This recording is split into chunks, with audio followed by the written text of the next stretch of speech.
हे विधाता इतना बता दे, काहे बिटिया की जात बनाई। क्यों, वो पौधा है क्या कि एक जगह से उखाड़ के दूसरी जगह रोप दोगे और फिर जीवन भर जड़े जमाने में लग जाएंगे। फिर अपने नेह, फिर अपने सुख दुख के नाते उनके साथ जोड़ने। निश्चित रूप से गैया रोई, सुख सारे काहे हुई।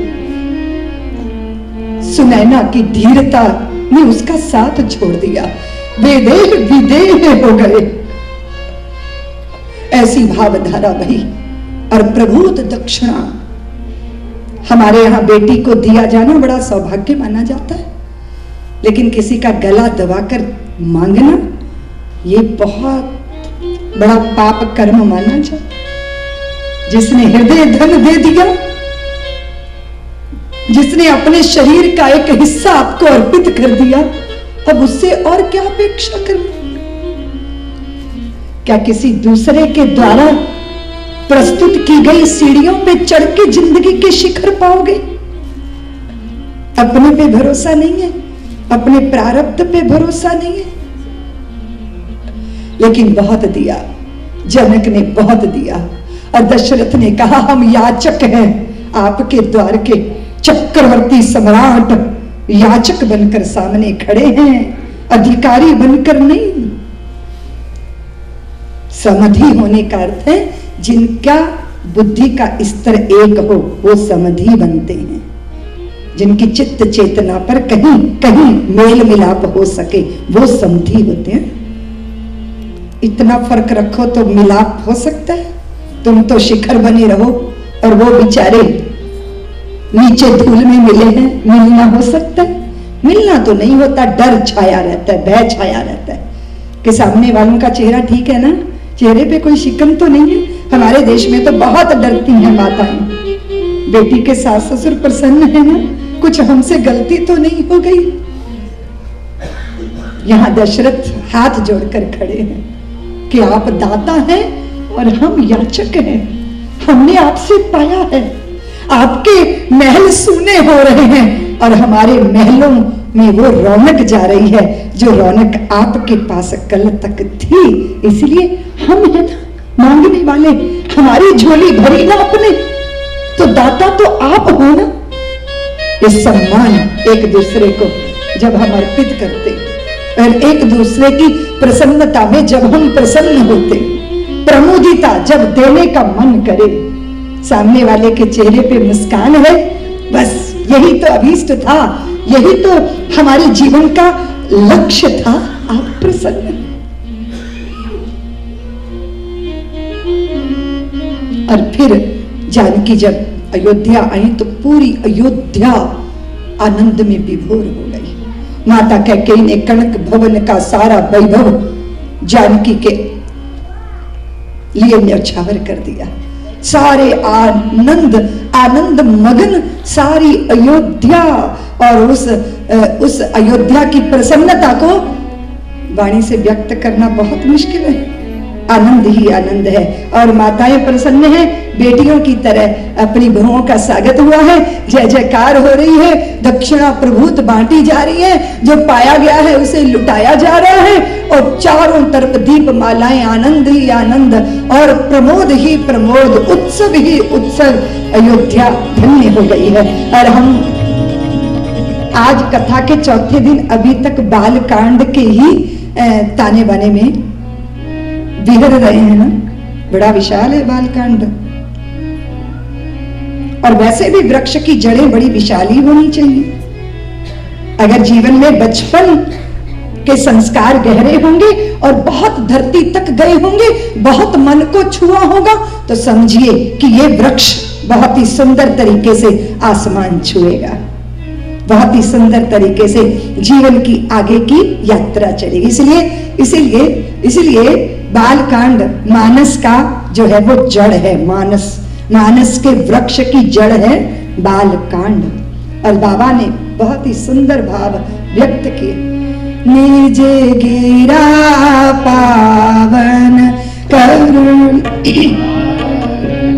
राम जस तुलसी कहो, राम जस तुलसी कहो, रघुवीर चरित अपार, पारिधि तारु कभी कौन लहरा, तारु कभी कौन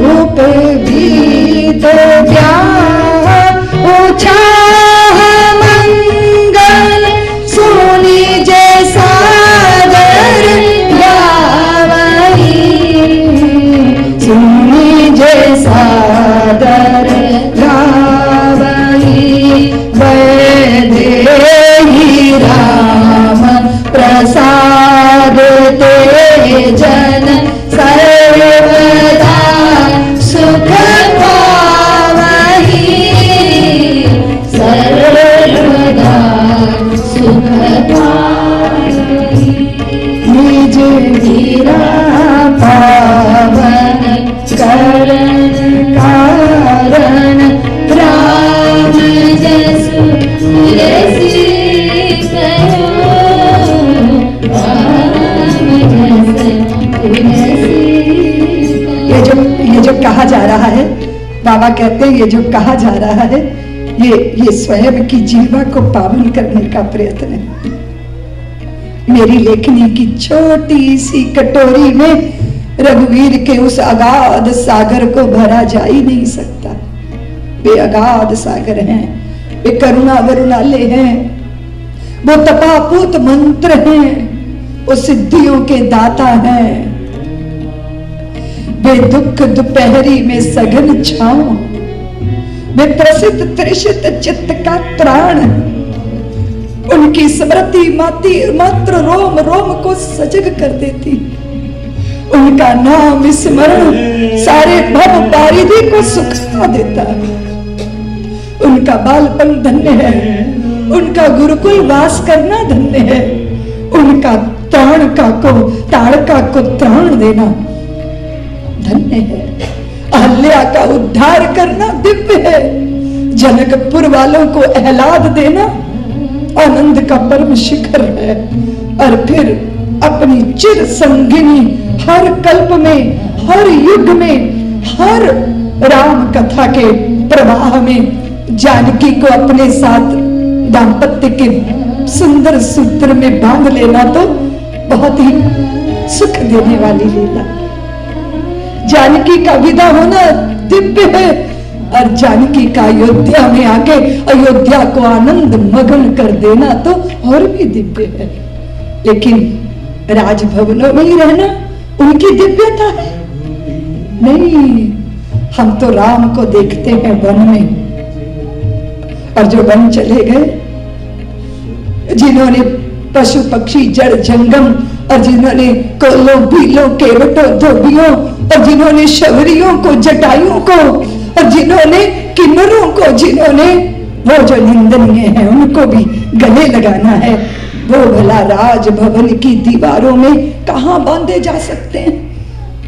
उनके शीश पर मुकुट ही सुशोभित होगा? नहीं, वो जटाजूट में भी बड़े प्यारे लगते हैं। तरकश में भरे हुए तीर, और फिर पैदल चलना वन बीथियों में, ऋषि मुनियों की प्रतीक्षा को पूरा करना, ये भी तो दिव्य है। और यहाँ कथा कहती है कि देव दशरथ जी के मन में एक भाव जागा।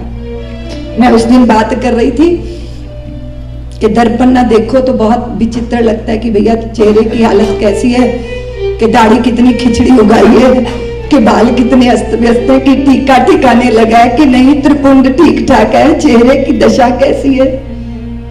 एक हफ्ते के लिए शीशा छीन लो तो बात नहीं बनती ना। बेटी लाख कहती है माँ सब ठीक है, बड़ी अच्छी लग रही हो, बिंदी बिंदी भी ठीक जगह लगी है, फिर भी भरोसा होता नहीं ना, शीशा तो देखना ही पड़ेगा। और इसी तरह मन का दर्शन करने का दर्पण। और वैसे ना प्रवृत्ति क्या होती है कि हम एकांत में शीशा देखते हैं, किसी के सामने थोड़ा अजीब लगता है, थोड़ा संकोच होता है। अब मैं भारतीय मन की बात कर रही हूं, थोड़ा एकांत चाहिए अपने को देखने के लिए, और सबके बीच में भी देखना होता है तो कुछ ढक ढुक के, कुछ छुपा छुपो के, कुछ दीवार की तरफ मुंह करके देख ले सब ठीक ठाक। लेकिन ये सम्राट दशरथ कैसे हैं? ये तो भरी सभा में आईना मंगा रहे हैं, जरा दर्पण देखना चाहता हूं। अमात्य बैठे हैं, मंत्री बैठे हैं, सामंत बैठे हैं, इतनी सारी भरी सभा में भू नरेशों के बीच में जीवन का वार्धक्य आ गया। किसी को बताना नहीं पड़ता ना, हमें मालूम है कि अब जीवन उतार की तरफ है, अब सूर्य अस्ताचल की ओर जा रहे हैं, अब जवानी का लश्कारा धीरे धीरे फीका पड़ रहा है, अब तरुणाई की रमक झमक जो है वो कहीं ना कहीं विलुप्त हो रही है। अब जरा घुटने, हमारे देश में एक वो दरवाजा होता है ना, उसका वो बहुत देर तेल ना डालो ना तो चूं चूं करता है वो। अब हड्डियों में से कुछ ऐसी आवाज आ रही है। दीदी माँ पहले 25 लोग आते थे ना तो सबको भोजन जिमा देती थी, और अब तो एक भी जना आता है तो लगता है भगवान ये आफत कहां से आ गई, अब कैसे उठ के पानी पिलाऊं। गड़बड़ है मामला, किसी को बताना नहीं पड़ता, हमारा अंतर्यामी बताता है कि अब शरीर तेरी काया, अब जो लक्ष्य था उस तरफ दृष्टि ले जाओ। तो दशरथ सबके बीच में शीशा देखने का साहस करते हैं। दर्पण मंगाया उन्होंने और स्वयं को देखा। श्रवण समीप भय सित केसा, श्रवण समीप भय सित केसा, श्रवण समीप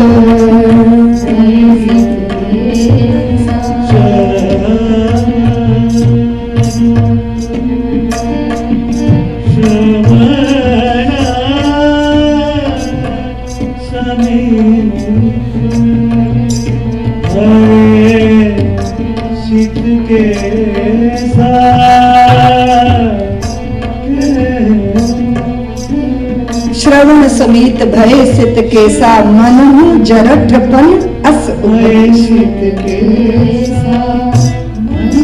हमारे बाल, हमारे चेहरे की दशा, हमारी आंतरिक ऊर्जा,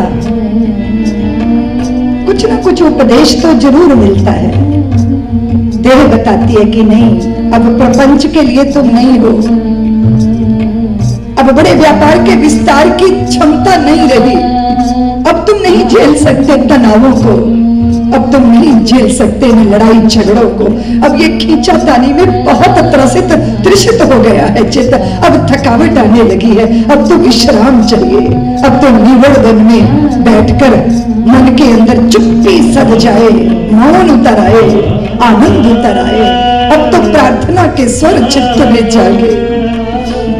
काया बुद्धि हो गई, चेहरे पे झुर्रियां आ गई है, आंखों की रोशनी कम हो गई है, अब मुकुट संभालते नहीं बनता, बड़ा भारी भरकम इक्ष्वाकु कुल की परंपरा और इक्ष्वाकु कुल का इसके साथ यश जुड़ा हुआ है।